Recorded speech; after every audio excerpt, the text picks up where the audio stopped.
often consider Formula One as a slow burn. There's usually one or two teams that dominate for long periods of time before an explosive season or two full of incredible fights that often go down to the wire in dramatic fashion. Except for the V8 era. For whatever reason, there was no dominant team, despite what some people will say. And that meant that we had championship fight after championship fight after championship fight. And out of all of these brilliant seasons, my personal favorite is 2012.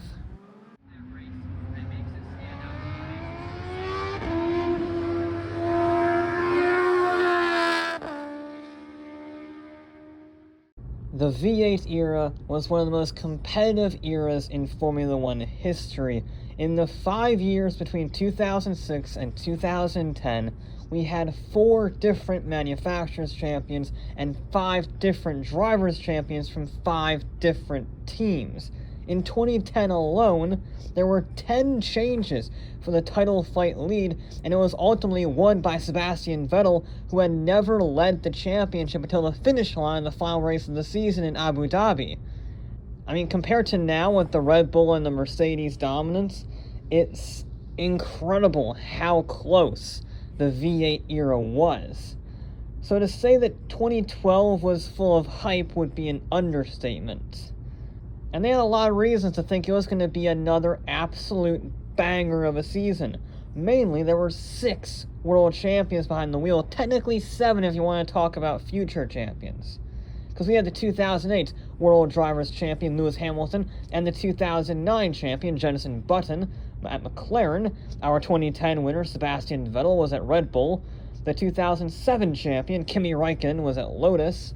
And the double world champion for 2005 and 2006, Fernando Alonso, was at Ferrari, while the 7-time champion Michael Schumacher was at Mercedes. And what's arguably more impressive than 6 current champions fighting for the same title is that they all drove for teams that bothered to step up their game. They all had competitive cars, or at least cars that were average enough that a fantastic driver could make the most out of them. Preseason testing confirmed everyone's suspicions, when the results were a strange mix-up of last season's pack. I mean, even Force India and Sauber were in the top 5 on the last day of the preseason testing.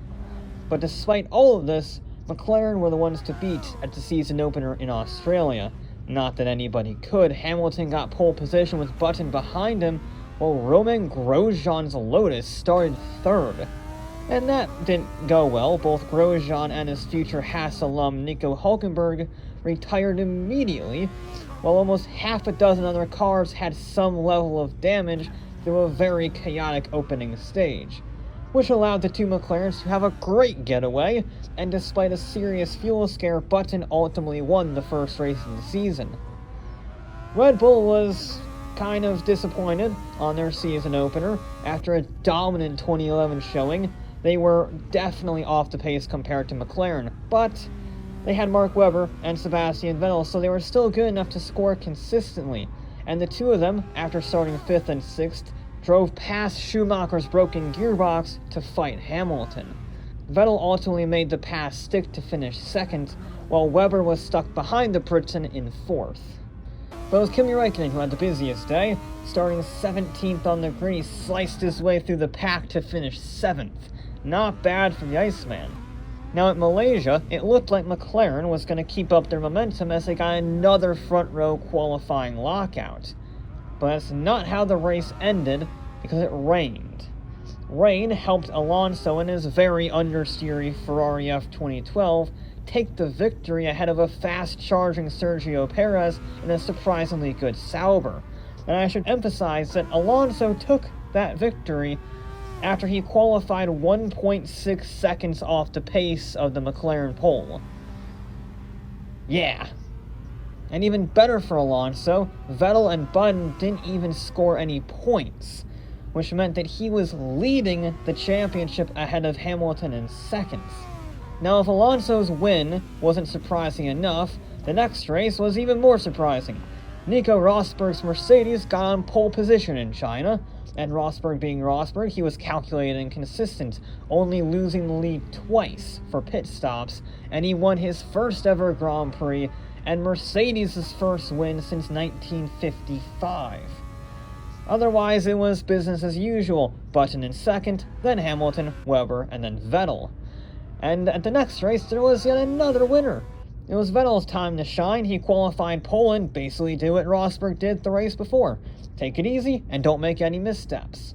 Sure enough, he won despite coming under pressure from both Lotuses, whose double podium shot the team up from 7th to 3rd in the constructors' standings, while Vettel's win moved him up from 4th to leading the championship, ahead of Hamilton's consistent podium finishes, then Webber, followed by Button and Alonso, who were tied at 43 points apiece. Then Formula 1 moved to round 5 at the Spanish Grand Prix, which threw up yet another surprise. Hamilton's pole position was excluded due to a fuel certification incident, which meant that Pastor Maldonado started P1. The Williams driver got immediately passed by Alonso, but he didn't give up and engaged in a strategy race against the Spaniard. And since said Spaniard was racing for Ferrari, Maldonado's Williams took the victory, followed by Alonso and then Kimi. Yeah, a Williams took the victory in the era of Mercedes, Ferrari, and Red Bull. It's amazing. Williams was so overjoyed that their garage caught on fire. But like Rosberg's win in China, this was a very rare outlier, and all his win did was make the championship even closer for the frontrunners. In fact, it gave us our final 5. Vettel and Alonso were tied for the lead at 61 points apiece, then Hamilton had 53 points, Kimi had 49, and finally, Mark Webber was at 48 points. And then in a season full of crazy moments and one-offs, we had a bit of a repeat. Michael Schumacher got his first pole position since 2006 at Monaco, but he squandered the moment with a grid penalty after crashing into someone like an idiot in the previous race. So Webber started first and won a very close Monaco Grand Prix, taking the victory by less than a second over Alonso and a fast-charging Vettel, which meant that Formula 1 had 6 different winners in the first 6 races of the season, beating the previous record of 5. And it just kept going. Vettel may have started on pole in Canada, but it was Hamilton who took the victory, making it 7 different winners in the first 7 races, a record that still stands today.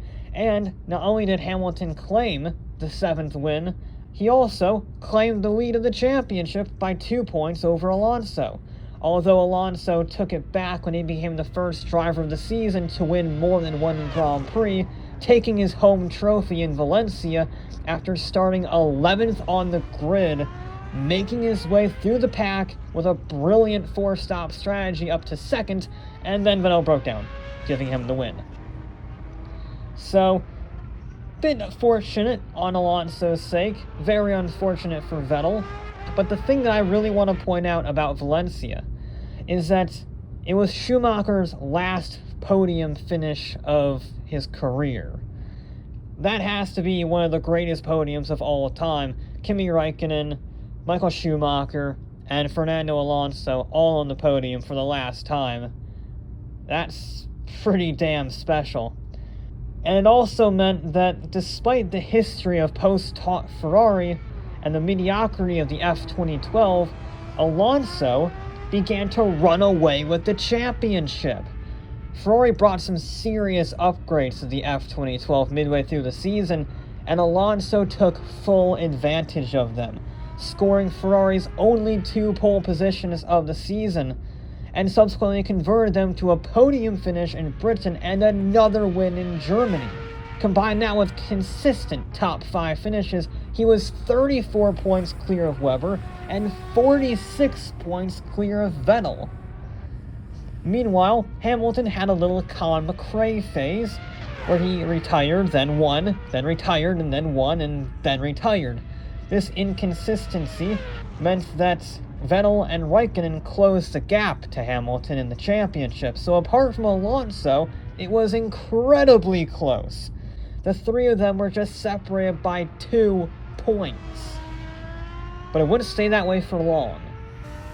You see, Webber's pace may have fallen off the cliff in 2012, but Vettel only got more fired up. And let me prove to you just how fired up he got. By round 13, only Alonso and Hamilton had won 3 races. But then Vettel steamrolled the next 4 in a row to lead Alonso by 13 points heading into the final 3 rounds of the season. And Abu Dhabi was the first of these final 3 races, and it was a big one for the championship because it eliminated a whole lot of people from contention. That includes Webber, Button, Hamilton, and although Kimi knew what he was doing, his first win of the season didn't save him from elimination either. Because Alonso and Vettel rounded out the podium to narrow it down to an old-fashioned 1v1. And then the two continued their second and third place lockout of the podium slots in Austin, which not only secured Red Bull the Constructors' title, it also meant that there were just 13 points separating the two of them heading into the finale at Brazil, which should always be the finale location. I'm just saying, Brazil is a brilliant track and it always has thrown up interesting results, but no, let's go to Dubai. That's such a better track. Now, 13 points was a good buffer for Vettel, as Alonso would have to finish at least third, with Vettel not scoring any points at all to take the title, and Vettel not scoring any points at all seems like a pretty unlikely scenario given Red Bull. However, the gods seemed to look down fondly at Alonso that day, because Vettel had a terrible start, falling down 3 places, while Alonso did the exact opposite. Already a bad start, and then Vettel's day got even worse. Bruno Senna decided to spin him out and damage his bodywork around the exhaust. So not only had Vettel fallen down the pack, he was at risk of catching on fire due to the exhaust heat. So Red Bull designer Adrian Newey quickly remapped the engine on the fly to cool the exhaust as much as possible. Sure, it cost him some performance, but it also kept him in the race. And you know what? It's Sebastian Vettel. Despite the power loss and a damaged side pod, he began flying through the field until both Vettel and Alonso wrongly pitted for intermediates. So combine the pit stop chaos and a lap 23 safety car, Alonso and Vettel were up to 4th and 5th respectively. But then the rain fell again, and Vettel pulled off a solid strategy call to pit first. Only his team wasn't there. You see, he had radio problems again, and his team had no clue what he was doing, so when he showed up to the pit lane, they didn't have anything ready, and it took ages to get the pit stop sorted. Meanwhile, Ferrari nailed their pit stop, and Alonso overtook Massa for second. Yeah, Ferrari having better pit stops than Red Bull. Strange times indeed. But it seemed like all of that dedication was going to pay off, and Ferrari were going to get their first driver's title in 5 years. Because Alonso finished second behind Button's last career win with 278 points logged in the bank, which meant all eyes were now on the German trying to make his way through the field again in the same race. And you know what? Vettel drove like a true triple world champion, recovering up to 7th place, and then Schumacher led his fellow German by for 6th, securing Vettel's 3rd consecutive championship with 281 points. For the record, because some Tifosi are still angry with this, even if Schumacher hadn't done anything, Vettel still would have won by a single point, and he wanted to wave his friend by in his final championship season. So at 25 years old, Vettel became the youngest ever triple world champion, a feat he replicated the next year when he became the youngest quadruple world champion. Now, everyone rightfully praises Vettel for winning one of the most competitive seasons of all time, but I think Alonso deserves even more praise. He was just 3 points shy of a title in a post-taught Ferrari, for the 2nd time, no less. I mean, the F2012 was not a great car. It was 3rd or 4th at best. And yeah, it was among the fastest cars on the grid for about 3 races in the middle of the season. But everywhere else, it was at least a second off of the pace. and yet Alonso drove like the 5-time champion he so nearly was. He managed to wrangle 3 wins and 10 podiums out of an understeering, tire-shredding pile of meh. At one point in time, while his teammate was 10th in the championship, Alonso was leading the championship. That is how much speed he extracted from that car. It's probably his greatest season ever. I know he says 2018 is his best season, but 2012 is one of the greatest championship drives of all time. But let's not forget about Kimi Räikkönen. He only had 1 win, and yet was consistent enough to score 3rd in the standings, ahead of Hamilton even. Admittedly, his team cost him the championship with plenty of mechanical failures and pit stop disasters that ultimately led him to Mercedes for 2013, which was a pretty good move in hindsight. And if all of that wasn't crazy enough, the 2012 season also saw the emergence of future stars like Nico Rosberg's first win, Daniel Ricciardo's first points, and Sergio Perez's first podium. 2012 will go down as one of the greatest seasons in F1 history, but the headline really does tell the whole story. 6 world champions fighting for a title, and with Vettel retired and Alonso pushing 42, I don't think we'll see anything like it again for a very long time.